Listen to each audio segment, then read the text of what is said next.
नमस्कार मित्रों, आज के इस वीडियो में एक बार फिर से आप सभी का बहुत बहुत हार्दिक स्वागत है। हम आशा करते हैं कि आप सभी स्वस्थ होंगे, मस्त होंगे और पूरी तरह से अपनी तैयारी में व्यस्त होंगे। तो मित्रों, आज के इस वीडियो में हम हिंदी साहित्य इतिहास के अंतर्गत एक बहुत महत्वपूर्ण टॉपिक है निबंध विधा।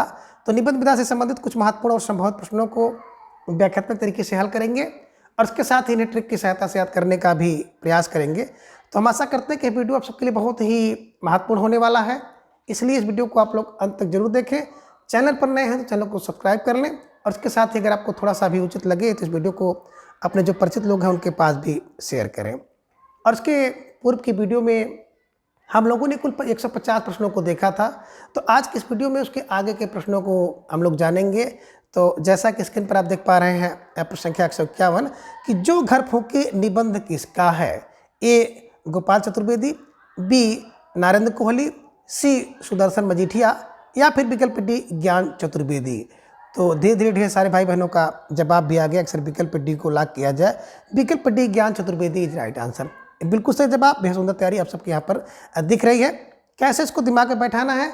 तो देखिए, जो घर फूके, अब जो व्यक्ति घर फूकेगा ना वो ज्ञान और चतुर नहीं है। तो ध्यान में रख लीजिएगा, जो घर फूके वो ज्ञान और चतुर नहीं है। तो ज्ञान फार ज्ञान और चतुर फार चतुर्वेदी को ध्यान में रखिएगा, स्टार लगाकर इसे अपने नोटबुक में दर्ज कर लीजिएगा। ठीक है, चलिए। अब प्रश्न संख्या 152 है कि अगली शताब्दी का शहर निबंध किसका है?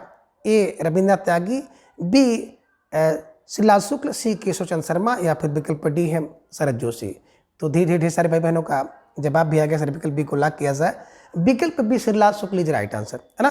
देखिए, अगली शताब्दी का जो शहर होगा ना वो लाल लाल होगा, तो लाल लाल फार श्रीलाल शुक्ल को ध्यान में रखिएगा, स्टार लगाकर इसे अपने नोटबुक में दर्ज कर लीजिएगा। ठीक है, चलिए। अब प्रश्न 153 है कि निम्न में संगत विकल्प नहीं है। ये हम भ्रष्टन के भ्रष्ट हमारे शरद जोशी का निबंध है, ये संगत नहीं है। या फिर विकल्प बी कह रहे हैं कि आत्मा की पवित्रता नरेंद्र कोहली का है, ये संगत नहीं है। सी राम झरोखे बैठ के ज्ञान चतुर्वेदी का निबंध, ये संगत नहीं है। या डी है पाखंड का अध्यात्म हरि शंकर प्रसाई का, ये संगत नहीं है।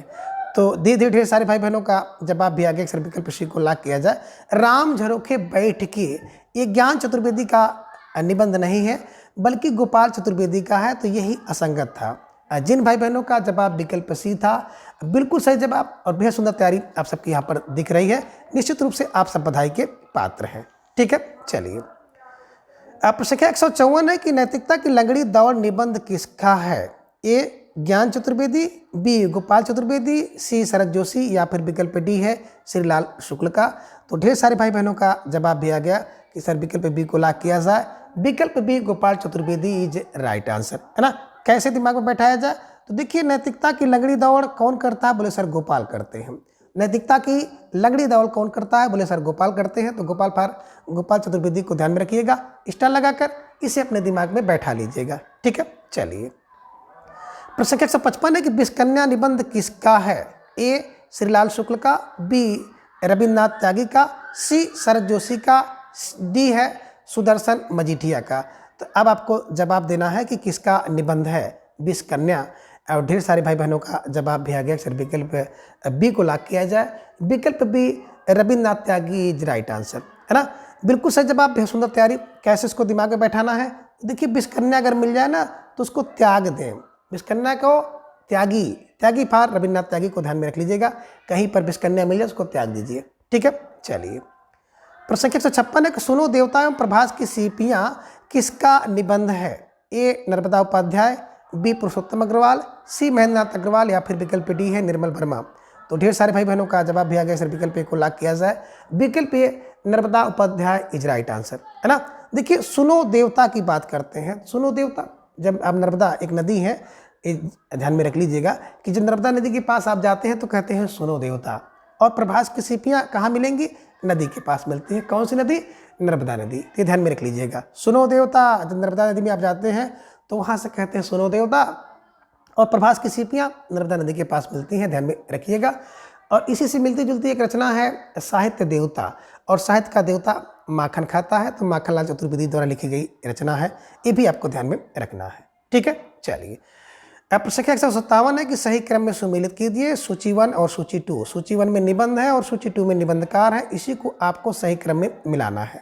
अब विकल्प में देख रहे हैं कि प्रदेश का पेड़ नर्मदा प्रसाद उपाध्याय का है, देवदारू का पेड़ रमेश चंद्र शाह का है, सी आडू का पेड़ रविन्द्रनाथ त्यागी का है, और डी में आप देख रहे हैं साहित्य के सरोकार विद्यानिवास मिश्र का है।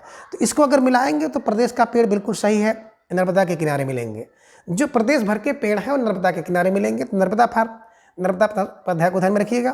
देवदारू का पेड़ क्योंकि देव रविंद्र भी है तो रविन्द्रनाथ त्यागी का है, और आडू का पेड़ रमेश चंद्र शाह का है, और साहित्य का सरोकार कौन होगा, जिसके अंदर विद्या निवास करेगी। ठीक है ना, तो ये ध्यान में आप रख लीजिएगा। अब आप यहाँ पर देखेंगे तो निश्चित रूप से आपको कोई विकल्प तो सही नहीं मिल रहा है, लेकिन विकल्प ए की बात करेंगे तो ए का ए होगा, बी का यहाँ पर देखेंगे तो बी का आप कर लीजिएगा 3 और सी का कर लीजिएगा 2 और डी का 4, तब आपका ये सही होगा, है ना। इस हिसाब से देखें तो कोई भी विकल्प सही नहीं था, लेकिन इस हिसाब से अगर आप देखेंगे तो आपको विकल्प मिल जाएगा।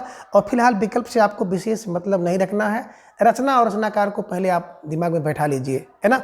देखिए प्रदेश के पेड़ नर्मदा पे मिलेंगे, है ना। देवदारू का पेड़ तो भैया रविन्द्रनाथ त्यागी, है ना। आडू का पेड़ रमेश चंद्र शाह, साहित्य का सरोकार कौन होगा, जिसके अंदर विद्या निवास करेंगे।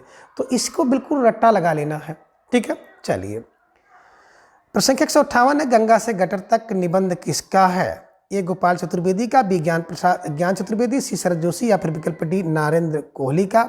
तो धीरे धीरे ढेर सारे भाई बहनों का जवाब भी आ गया कि गा से गंगा, गा से गटर और गा से गोपाल चतुर्वेदी। ठीक है ना। तो जिन भाई बहनों का जवाब विकल्प ए था बिल्कुल सही जवाब, बेहद सुंदर तैयारी आप सबके यहाँ पर दिख रही है, और निश्चित रूप से आप सब लाख लाख बधाई के पात्र हैं। ठीक है ना। तो कैसे गंगा से गटर तक कौन बोले, गोपाल। ठीक है, गोपाल जाते थे, इधर में रख लीजिएगा। ठीक है, चलिए अब संख्या 159 है कि कुछ चिंतन निबंध किसका है, ए रमेश चंद्र शाह का, बी विश्वनाथ प्रसाद मिश्र का, सी धर्मवीर भारती, या फिर विकल्प डी है नामवर सिंह। तो ढेर सारे भाई बहनों का जवाब भी आ गया, अक्सर विकल्प सी को लॉक किया जाए। विकल्प C Dharamvir Bharati is right answer, है ना। देखिए कुछ चेहरे का और कुछ चिंतन करिए धर्म का, तो कुछ चेहरे का कुछ चिंतन हो धर्म का, तो धर्म फार धर्मवीर भारती को ध्यान में रखिएगा, स्टार लगाकर इसे नोट कर लीजिएगा कि कुछ चेहरे का और कुछ चिंतन धर्म का होना चाहिए। तो धर्म फार धर्मवीर भारती को ध्यान में रखिएगा, स्टार लगाकर इसे अपने नोटबुक में दर्ज कर लीजिएगा। ठीक है, चलिए प्रश्न 160 है कि ढलान से उतरते हुए निबंध किसका है, ए विष्णुकांत शास्त्री, बी धर्मवीर भारती, सी निर्मल वर्मा, या फिर विकल्प डी राम कुमार वर्मा। तो ढेर सारे भाई बहनों का जवाब भी आ गया, अक्सर विकल्प सी को लॉक किया जाए। विकल्प सी Nirmal Verma is right answer, है ना। देखिए ढलान से उतरते हुए क्या मिलता है आपको, निर्मल दृश्य मिलता है। जब आप ढलान से उतर जाएंगे तो आपको निर्मल दृश्य मिलेगा। निर्मल फार निर्मल वर्मा को ध्यान में रख लीजिएगा, स्टार लगाकर फटाफट अपने नोटबुक में दर्ज करिए और दिमाग में हमेशा के लिए छाप लीजिए। ठीक है, चलिए प्रश्न 161 है कि अगे जी का निबंध कौन सा है, ए कहाँ है द्वारिका, बी विराम चिन्ह, सी मराल, या फिर विकल्प डी कितने मोर्चे। 161 का जवाब आपका आ गया, अक्सर विकल्प ए को लॉक किया जाए। कहाँ है द्वारिका, ये अगे है। तभी तो कोई व्यक्ति पूछ रहा है कहाँ है द्वारिका, बोले सर अगे है, अगे है फार अगे जी का निबंध है, ध्यान में रखिएगा। यहाँ पे आप रचना देख रहे हैं विराम चिन्ह तो रामविलास शर्मा का है। मराल की बात करते हैं तो मराल कुबेरनाथ राय जी का है, और कितने मोर्चे की बात करते हैं तो विद्यानिवास मिश्र जी का है। और इसी से मिलती जुलती एक रचना है पलाट का मोर्चा, शमशेर बहादुर सिंह का है। तो कितने मोर्चे विद्या प्रसाद मिश्र का है, विद्यानिवास मिश्र का, और कितने पलाट के मोर्चे शमशेर बहादुर सिंह का है, ये भी ध्यान में आपको रखना है। तो फिलहाल कहाँ है द्वारिका, बोले सर अगे है, ये ध्यान में रखिएगा। अगे जी का निबंध है कहाँ है द्वारिका। ठीक है, चलिए अब प्रश्न 162 है कि निज मुख मुकुर किसका निबंध है, ए विद्यानिवास मिश्र, बी विश्वनाथ प्रसाद, सी नरेंद्र कोहली, या फिर विकल्प डी शरद जोशी। तो ढेर सारे भाई बहनों का जवाब भी आ गया कि सर विकल्प ए को लॉक किया जाए, विद्यानिवास मिश्र इज राइट आंसर, है ना। निज मुख मुकुर होता है, निज मुख मुकुर होता है कब, जब विद्या निवास करती है। तो जब विद्या निवास करेगी तो निज मुख मुकुर हो जाएगा, ध्यान में रखिएगा, स्टार लगाकर इसको ऐसे ही नोट कर लीजिएगा। निज मुख मुकुर कब होता है, जब विद्या निवास करती है। ठीक है, चलिए अब प्रश्न 163 है कि जात विवेचनी सभा निबंध किसका है, ए भारतेंद्र हरिचंद, बी बालकृष्ण भट्ट, सी बद्रीनाथ चौधरी प्रेमघन या फिर विकल्प डी रामचंद्र शुक्ल। तो ढेर सारे भाई बहनों का जवाब भी आ गया कि जात विवेचनी सभा जो होती है ना भारत में होती है। तो भारतेंद्र हरिचंद जी को ध्यान में रखिएगा, स्टार लगाकर इसे अपने नोटबुक में दर्ज कर लीजिएगा। ठीक है, चलिए प्रश्न 164 है कि निम्न में भारतेंद्र हरिचंद का निबंध कौन सा नहीं है? ए कंकड़ स्रोत और हिंदी भाषा, बी जाति संगीत और नाटकों का इतिहास, सी यमलोक की यात्रा या फिर विकल्प डी तदी सर्वस्व और स्वर्ग में विचार सभा। तो ढेर सारे भाई बहनों का जवाब आ गया सर, विकल्प सी को लॉक किया जाए। विकल्प सी की बात करते हैं ना, तो यमलोक की यात्रा राधाचरण गोस्वामी द्वारा लिखा गया निबंध है, ध्यान में रखिएगा। ये भारतेंद्र हरिचंद का नहीं है, यही विकल्प आपका असंगत था और यही आपका सही जवाब है। ठीक है, चलिए प्रश्न संख्या 165 है, इंग्लिश पढ़े तो बाबू होए निबंध किसका है? ए भारतेंद्र हरिचंद, बी प्रताप नारायण मिश्र, सी बालकृष्ण भट्ट या फिर डी बद्रीनाथ चौधरी प्रेमघन। तो ढेर सारे भाई बहनों का जवाब भी आ गया कि सर विकल्प सी को लॉक किया जाए। विकल्प C Balkrishna Bhatt is right answer, है ना। देखिए इंग्लिश पढ़ेंगे तो भट्ट से बाबू हो जाएंगे, इंग्लिश पढ़े तो भट्ट से बाबू होए, ऐसे क्लू बनाइएगा कि इंग्लिश पढ़े तो भट्ट से पार बालकृष्ण भट्ट को ध्यान में रख लीजिएगा कि इंग्लिश पढ़े तो भट्ट से बाबू हो जाए। ठीक है, चलिए अब प्रश्न 166 है कि संसार महानाटकशाला है एवं प्रेम के बाग का सैलानी निबंध किसका है? ए बालकृष्ण भट्ट, बी भारतेंद्र हरिचंद, सी प्रताप नारायण मिश्र या फिर विकल्प डी महावीर प्रसाद द्विवेदी का। तो प्रश्न संख्या 166 का जवाब भी आ गया कि संसार महानाटकशाला है और प्रेम के बाग का सैलानी है। तो भट्ट से क्या हो गया? संसार एक महानाटकशाला हो गया और प्रेम के बाग का सैलानी आ गया भट्ट से। तो भट्ट पार बालकृष्ण भट्ट को ध्यान में रख लीजिएगा। ठीक है, चलिए प्रश्न संख्या 167 है कि चिद्द विलास निबंध किसका है? ए रामविलास शर्मा का, बी डॉक्टर संपूर्णानंद का, सी है माखनलाल चतुर्वेदी या फिर विकल्प डी है बंसराय बच्चन का। तो ढेर सारे भाई बहनों का जवाब भी आ गया कि विकल्प बी को लॉक किया जाए। विकल्प B Sampurnanand is right answer, है ना। देखिए जब चिद्द विलास हो जाए ना तो संपूर्ण आनंद आ जाता है, जब चिद्द में विलास हो जाए तो संपूर्ण आनंद आ जाता है।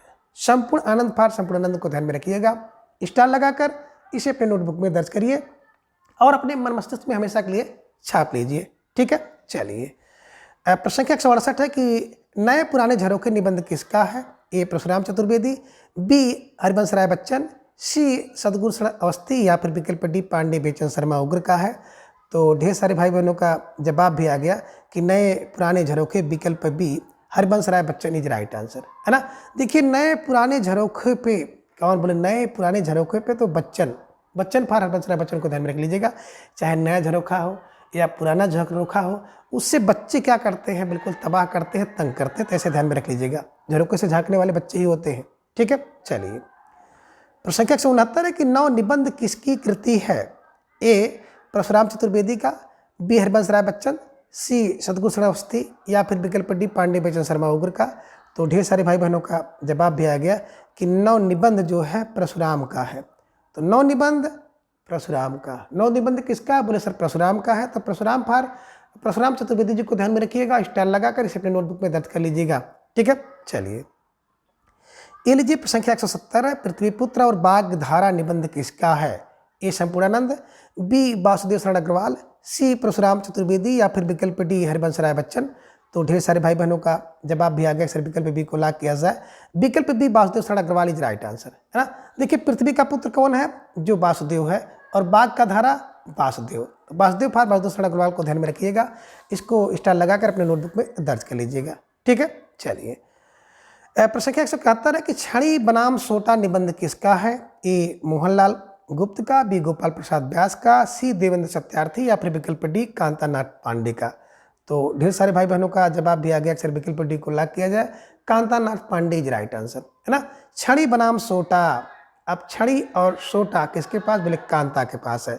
तो कांता जो होता है ना, वो छड़ी और सोटा दोनों अपने पास रखता है। छड़ी बनाम छोटा, है ना। छड़ी बनाम सोटा किसका? कांता का। ठीक है, चलिए प्रश्न संख्या 172 है कि मंटो मेरा दुश्मन है रचना किसका है? ए बालकृष्ण भट्ट, बी उपेंद्रनाथ अस्क, सी बनारसीदास चतुर्वेदी या फिर विकल्प डी अमृत राय का है। तो ढेर सारे भाई बहनों का जवाब भी आ गया सर, विकल्प बी को लॉक किया जाए। विकल्प B Upendranath Ashk is right answer, है ना। देखिए मंटो मेरा दुश्मन है ये सोच करके अस्क आ जाते हैं। तो अस्क फार उपेंद्र नाथ अस्क को ध्यान में रखिएगा कि मंटो मेरा दुश्मन है, इसको सोच करके अस्क आते हैं। अस्क फार उपेंद्र नाथ अस्क को ध्यान में रखिएगा। ठीक है, चलिए। प्रश्न संख्या 173 है कि पुनर्वाक निबंध रचना किसकी है? ए डॉक्टर नागेंद्र, बी महादेवी वर्मा, सी हजारी प्रसाद या फिर विकल्प डी महावीर प्रसाद द्विवेदी का। तो प्रश्न संख्या 173 का जो जवाब था विकल्प A doctor Nagendra is right answer, है ना। देखिए जो पुनर्वाक होता है ना वो डॉक्टर जानता है, तो डॉक्टर फार डॉक्टर नागेंद्र को ध्यान में रख लीजिएगा। ठीक है, चलिए। प्रश्न संख्या 174 है कि बनारसी रईस किसकी रचना है? ए गोपाल प्रसाद व्यास का, बी मोहनलाल गुप्त का, सी कांता नाथ पांडे का या फिर विकल्प डी है अमृत राय का। तो ढेर सारे भाई बहनों का जवाब भी आ गया कि सर विकल्प बी को लॉक किया जाए, है ना। मोहनलाल गुप्त इज राइट आंसर। देखिए जो बनारसी रईस होता है ना वो मन को मोहने वाला होता है, तो बनारसी रईस मोहन होता है, मोहन फार मोहनलाल, है ना, मोहने वाला होता है। कौन? बनारसी रईस। ऐसे कुछ स्टार लगा करके इसे अपने नोटबुक में दर्ज करिएगा और अपने दिमाग में हमेशा के लिए छाप लीजिएगा। ठीक है, चलिए। प्रश्न संख्या 175 है कि कुछ झूठ कुछ सच निबंध किसका है? ए बरसाने लाल चतुर्वेदी का, बी केशव चंद्र शर्मा का, सी सियाराम शरण गुप्त का या फिर विकल्प डी गोपाल प्रसाद व्यास का। तो ढेर सारे भाई बहनों का जवाब भी आ गया कि सर विकल्प डी को लॉक किया जाए। विकल्प D Gopal Prasad Vyas is right answer, है ना। देखिए कुछ झूठ और कुछ सच है गोपाल के बारे में। अब गोपाल जी को आप किशोर जी से जोड़ लीजिए, तो किशोर जी के बारे में कुछ बातें तो झूठ हैं, कुछ बातें सच हैं। कुछ लोग कहते हैं माखन चोर थे, कुछ लोग कहते हैं कि बिल्कुल चित चोर थे, कुछ लोग कहते हैं, है ना। तो जो भी बातें हैं कुछ सच और कुछ झूठ है। तो कुछ झूठ कुछ सच किसके बारे में? बोले गोपाल के बारे में। तो गोपाल प्रसाद जी को ध्यान में रख लीजिएगा। ठीक है, चलिए। प्रश्न संख्या 176 है कि एक युग एक प्रतीक निबंध किसका है? ए देवेंद्र सत्यार्थी, बी मोहनलाल व्यास, सी उपेंद्र नाथ अस्क या फिर विकल्प डी गोपाल प्रसाद व्यास का। तो एक युग और एक प्रतीक बिल्कुल अगर आपको जानना है तो देवेंद्र से जानो। देवेंद्र देवताओं का जो इंद्र है वो क्या है? एक युग एक प्रतीक है। एक युग एक प्रतीक किसका? बोले देवेंद्र का है। तो देवेंद्र सत्यार्थी को ध्यान में रख लीजिएगा। ठीक है, चलिए। प्रश्न संख्या 177 है कि निम्न में से असंगत विकल्प का चयन करें। ए कुछ झूठ कुछ सच गोपाल प्रसाद व्यास का है, यह असंगत है। या फिर विकल्प बी है कुछ चंदन की कुछ कपूर की, तो बिल्कुल कुछ मैंने बताया था विष्णुकांत के लिए, यह संगत है। या फिर विकल्प सी है कुछ उथले कुछ गहरे गुलाब राय का, यह संगत है। या फिर विकल्प डी है कुछ चेहरे कुछ चिंतन नामवर सिंह का है, ये असंगत है। तो धीरे धीरे ढेर सारे भाई बहनों का जवाब भी आ गया सर विकल्प डी को लॉक किया जाए, है ना। अभी इसके पहले आपने देखा है कि कुछ चेहरे और कुछ चिंतन होने चाहिए धर्मवीर के, है ना। हम लोग बताए थे, अभी हम लोगों ने चर्चा किया था कि कुछ चेहरे के और कुछ चिंतन होने चाहिए धर्म के। तो धर्मवीर जी की ध्यान में रखिएगा, धर्मवीर जी की रचना है, धर्मवीर जी का निबंध है, नाम और सिंह का नहीं है, यही असंगत था। ठीक है ना। और आप लोग यहीं पे एक चीज़ और देखिए, कुछ उथले और कुछ गहरे एक इंद्रनाथ मदान द्वारा लिखा गया निबंध भी है ना। तो गुलाब राय द्वारा और इंद्रनाथ मदान द्वारा लिखा गया कुछ उथले कुछ गहरे शीर्षक से निबंध है, ध्यान में रखिएगा। ठीक है ना। और कुछ चंदन की कुछ कपूर की, तो कुछ चंदन कुछ कपूर विष्णु के चरण में आप लोग लाते हैं विष्णु को, और कुछ झूठ कुछ सच है गोपाल के बारे में, तो गोपाल प्रसाद व्यास को। तो ये सब क्लू ये सब ट्रिक आपको निश्चित रूप से याद करने में मददगार होंगे, और एक दो बार तो नहीं याद होगा लेकिन 4-6 बार अगर आप देखते हैं तो निश्चित रूप से कंठस्थ हो जाएगा। ये बिल्कुल मेरा आप सबसे वादा है, और आप लोग इसको प्रयोग करके देख भी सकते हैं।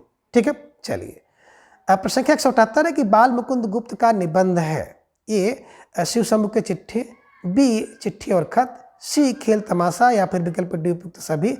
तो ढेर सारे भाई बहनों का जवाब भी आ गया कि सर विकल्प डी सरकारी जवाब राइट आंसर, बिल्कुल सही जवाब। बेहद सुंदर तैयारी आप सबके यहाँ पर दिख रही है, निश्चित रूप से आप सब बधाई के पात्र हैं। ठीक है, चलिए। प्रश्न संख्या 179 है कि हिंदी साहित्य में सरदार पूर्ण सिंह की ख्याति किस रूप में हुई? ए आलोचक के रूप में, बी नाटककार के रूप में, सी निबंधकार के रूप में, या फिर विकल्प डी एक व्यंग्यकार के रूप में। तो ढेर सारे भाई बहनों का जवाब भी आ गया, सर विकल्प सी को लॉक किया जाए, निबंधकार के रूप में, है ना। देखिए सरदार निबंधकार यानी कि सरदार पूर्ण सिंह प्रसिद्ध हुए निबंधकार के रूप में, तो सरदार निबंधकार। ठीक है, चलिए। अब प्रश्न 180 है कि सुलोचना निबंध किसका है? ए रामचंद्र शुक्ल, बी भारतेंद्र हरिश्चंद्र, सी बालकृष्ण भट्ट या फिर विकल्प डी जैनेन्द्र कुमार। तो ढेर सारे भाई बहनों का जवाब भी आ गया सर, विकल्प बी को लॉक किया जाए। विकल्प B Bharatendu Harishchandra is right answer, है ना। देखिए सुलोचना है, सुलोचना कहाँ पर? बोले भारत में। तो सुलोचना होता है भारत में, भारतेंद्र हरिश्चंद्र को ध्यान में रख लीजिएगा, ठीक है। चलिए आगे प्रश्न संख्या 181 है कि असंगत विकल्प कौन सा है? ये कह रहे हैं कि मेरे राम का मुकुट भीग रहा है, विद्या निवास मिश्र का है, यह संगत है। या फिर विकल्प बी तुलसीदास चंदन घिसे हरिशंकर परसाई का, यह संगत है। सी है कैदी की पत्नी राम वृक्ष बेनीपुरी का, यह संगत है। या फिर विकल्प डी कह रहे हैं कि मध्यकालीन बोध का स्वरूप राहुल संकृतायन का निबंध है, ये असंगत है। तो धीरे धीरे ढेर सारे भाई बहनों का जवाब भी आ गया सर, विकल्प डी को लॉक किया जाए। मध्यकालीन बोध का स्वरूप ये राहुल संकृतायन जी का नहीं है, बल्कि हजारी प्रसाद द्विवेदी द्वारा लिखा गया निबंध है। तो जिन भाई बहनों का जवाब विकल्प डी था, बिल्कुल सही जवाब। बेहद सुंदर तैयारी आप सबके यहाँ पर दिख रही है, निश्चित रूप से आप सब बधाई के पात्र हैं, ठीक है। चलिए प्रश्न संख्या 182 है कि निषाद बांसुरी किस विधा की रचना है? ए कहानी, बी रेखा चित्र, से संस्मरण या फिर विकल्प डी ललित निबंध।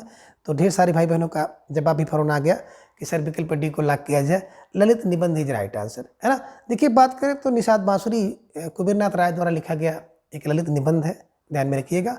वेरी वेरी मोस्ट इंपॉर्टेंट निबंध है, परीक्षा में पूछा जा सकता है, ठीक है। चलिए प्रश्न 183 है गेहूं बनाम गुलाब में गुलाब किसका प्रतीक है? ए सुगंध, बी कला और संस्कृत, सी राजतंत्र या फिर विकल्प डी पूंजीवाद। तो ढेर सारे भाई बहनों का जवाब भी आ गया सर, विकल्प डी को लॉक किया जाए, विकल्प डी पूंजीवाद इज राइट आंसर, है ना। देखिए जो गुलाब है वो पूंजीवाद है, पूंजीवाद फॉर पूंजीवाद को ध्यान में रखिएगा, ठीक है। चलिए प्रश्न 184 है कि निम्न को सही क्रम में सुमेलित कीजिए।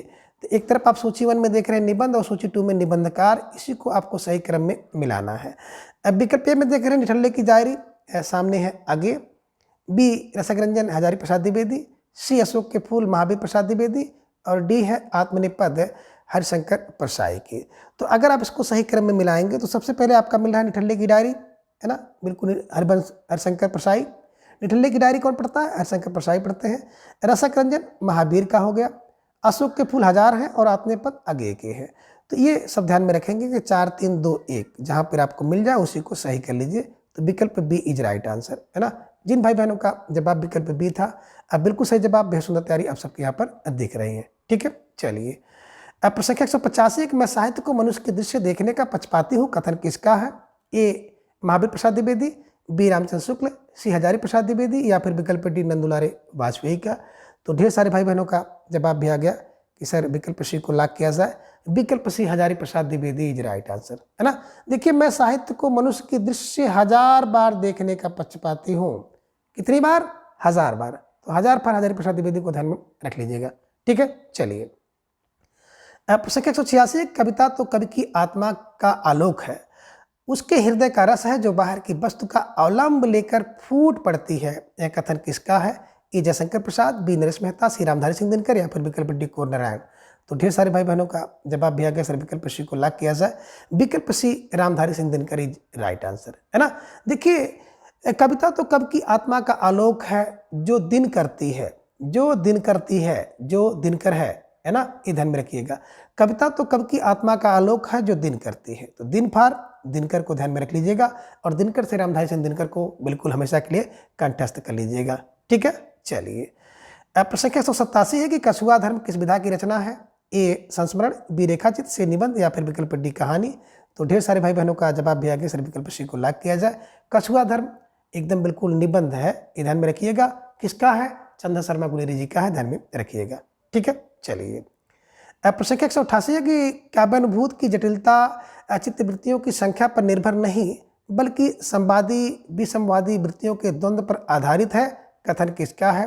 ए रामचंद्र शुक्ल, बी नामवर सिंह, सी नंदुलारी वाजपेयी या फिर विकल्प डी हजारी प्रसाद द्विवेदी का। तो धीरे धीरे ढेर सारे भाई बहनों का जवाब भी आ गया कि सर विकल्प ए को लॉक किया जाए, विकल्प ए Ramchandra Shukla is right answer, है ना। देखिए द्वंद्व पर आधारित, तो द्वंद्व पर आधारित रामचंद्र शुक्ल ध्यान में रख लीजिएगा, ठीक है। चलिए प्रश्न 189 है कि निम्न को सही क्रम में सुमेलित कीजिए। ये एक सूची 1 सूची 2 को मिलाना है, तो सूची 1 में निबंध और सूची 2 में निबंधकार है। ये की बात करते हैं तो रस विमर्श रामचंद्र शुक्ल सामने दिया गया है, रस मीमांसा राममूर्ति त्रिपाठी, रस सिद्धांत डॉक्टर आनंद प्रकाश दीक्षित और काव्य में रस डॉक्टर नागेंद्र का है। तो इसी को आपको सही क्रम में मिलाना है। नीचे आपको कोट दिखाई दे रहा है।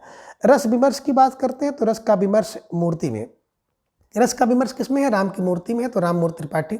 रस की मीमांसा रामचंद्र शुक्ल लेते हैं, रस का सिद्धांत डॉक्टर लेते हैं और काव्य में रस आनंद के लिए होता है, तो आनंद फॉर आनंद प्रकाश दीक्षित को ध्यान में रखिएगा।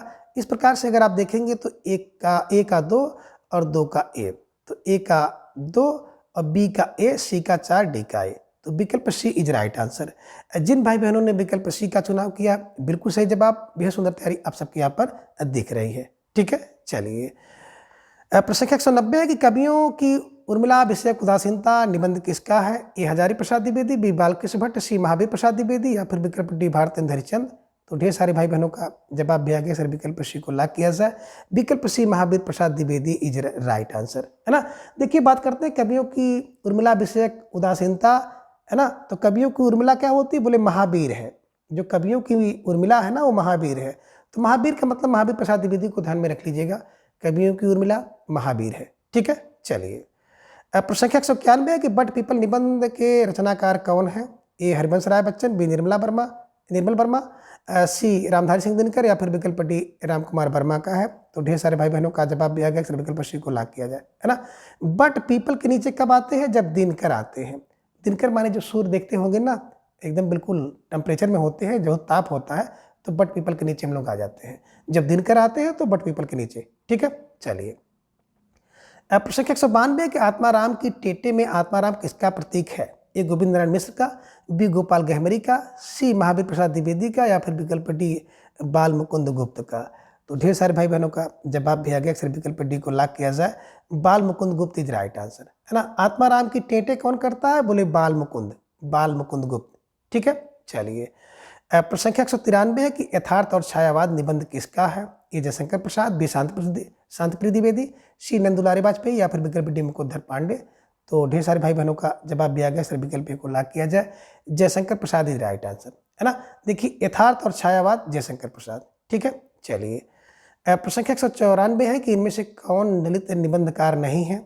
ए हजारी प्रसाद द्विवेदी, बी रामचंद्र शुक्ल, सी कुबेर नाथ राय या फिर विकल्प डी विद्यानिवास मिश्र। तो ढेर सारे भाई बहनों का जवाब भी आ गया, सर विकल्प बी को लॉक किया जाए। रामचंद्र शुक्ल जी जो है ना, ये ललित निबंधकार के अंतर्गत नहीं आते हैं। हजारी प्रसाद द्विवेदी, कुबेरनाथ और विद्यानिवास मिश्र जो है ललित निबंधकार के अंतर्गत आते हैं। ठीक है, ये प्रश्न परीक्षा में पूछा गया है। प्रश्न 195 की पत्रकारिता के स्तर से निबंध शैली को विकसित करने वाले प्रमुख लेखक हैं? ए माखनलाल चतुर्वेदी, बी शिवपूजन सहाय, सी रामवृक्ष बेनीपुरी या फिर विकल्प डी गुलाब राय। तो धीरे धीरे ढेर सारे भाई बहनों का जवाब भी आ गया कि सर विकल्प सी को लॉक किया जाए। Rambriksh Benipuri is right answer, है ना। देखिए पत्रकारिता के स्तर से निबंध शैली को विकसित करता है वृक्ष फार रामवृक्ष बेनीपुरी को ध्यान में रख लीजिएगा।